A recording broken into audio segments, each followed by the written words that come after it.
Capítol 3. Es diu La llibertat. Mentre aprenia l'idioma del Lilliput, anava guanyant-me la confiança i l'estima dels seus habitants. Passava moltes hores estirat en terra, deixant que els liliputencs corregueren i ballaren per damunt de mi, m'exploraren a plaer o jugaren a amagar-se entre els meus cabells. Un dia, l'emperador volgué divertir-me amb alguns espectacles propis del país, entre els quals destacaven els de funambulisme. Així, vaig descobrir que els càrrecs importants de la cort es guanyaven en competicions d'equilibrisme.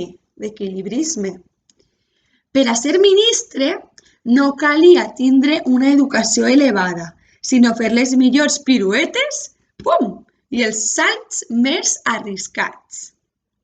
Un temps després, el ministre principal em portà un escrit de l'emperador i em digué solemnement: si vols ser lliure, home muntanya, has de jurar que compliràs les nostres condicions.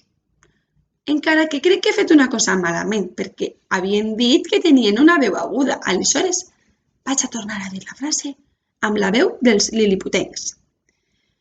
Si vols ser lliure, home muntanya, has de jurar que compliràs les nostres condicions. Quines condicions? Vaig preguntar, una mica preocupat. El ministre principal me les recità d'una tirada, totes seguides. La majoria em semblaren molt sensates, perquè protegien la integritat física dels liliputencs. No entrar a la ciutat sense donar avís, no transitar per fora dels camins principals, no tombar-me en els camps. També em sembla normal que em demanaren ajuda per a certes coses. Dibuixar un mapa del territori, carregar pedres per a la construcció d'edificis, portar missatges urgents. Unes altres condicions, per contra, no m'agradaren gens ni miqueta, és a dir, no li agradaren res. No poder eixir del regne sense permís de l'emperador, per exemple, o pitjor encara, haver de lluitar per Lilliput contra els seus enemics de l'illa de Blefuscu. L'illa de Blefuscu. Mare, a veure què passa. Però l'emperador, a canvi, m'oferia menjar i llibertat. No em calia pensar-m'ho massa, és a dir, ell, tot i que no li agradaven algunes coses, volia la seva llibertat i volia menjar, per suposat, per a sobreviure. D'acord, vaig dir, les accepte. Em feren jurar-ho a l'estil de Lilliput, agarrant-me el peu dret amb la mà esquerra, a veure com és això, el peu dret amb la mà esquerra, mentre em posava el dit del mig de la mà dreta en la coroneta i el dit polze en l'orella dreta. Ui, que cosa més rara. Després em llevaren les cadenes i em donaren la desitjada llibertat. A mi m'ha semblat interessant això de com fan el jurament dels liliputencs. Podeu anotar-ho, és una idea, però a mi m'ha paregut curiós. D'acord, seguim.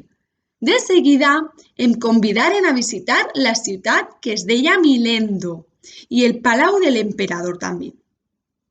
Els liliputencs, tancats en casa, m'observaven per les finestres mentre jo explorava la ciutat amb molta cura.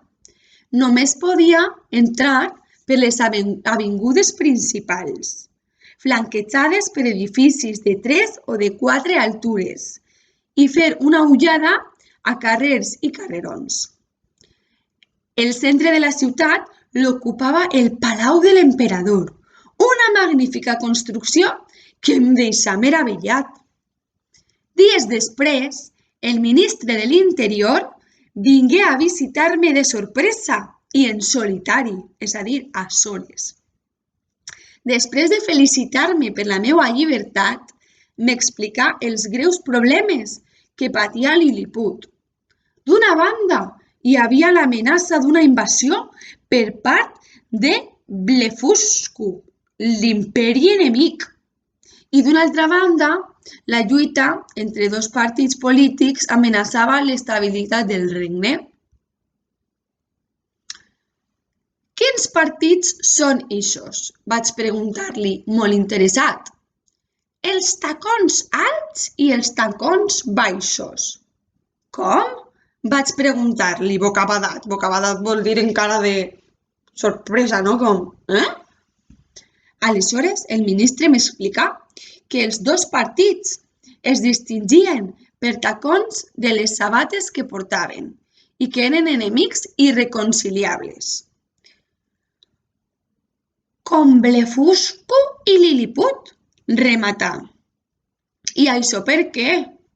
Per la manera de cascar els ous, naturalment. Els liliputencs ho fem sempre per la part més estreta i els de Blefuscu ho fan per la part més ampla, com no hem de ser enemics. Com que no vaig dir res, el ministre continuà. Fins ara ens hem pogut defendre, però ara els de Blefuscu prepararen una invasió i l'emperador vol que vostè ho sàpiga. Recordant les condicions de la meva llibertat, li vaig dir: faça saber a l'emperador que no intervindré en la polèmica entre els tacons alts i els tacons baixos. Això són coses de la política de Lilliput i jo només sóc un estranger i no puc opinar. Per contra, defendré Lilliput de qualsevol invasió, encara que em conste la meua vida. I capítol 3, contat.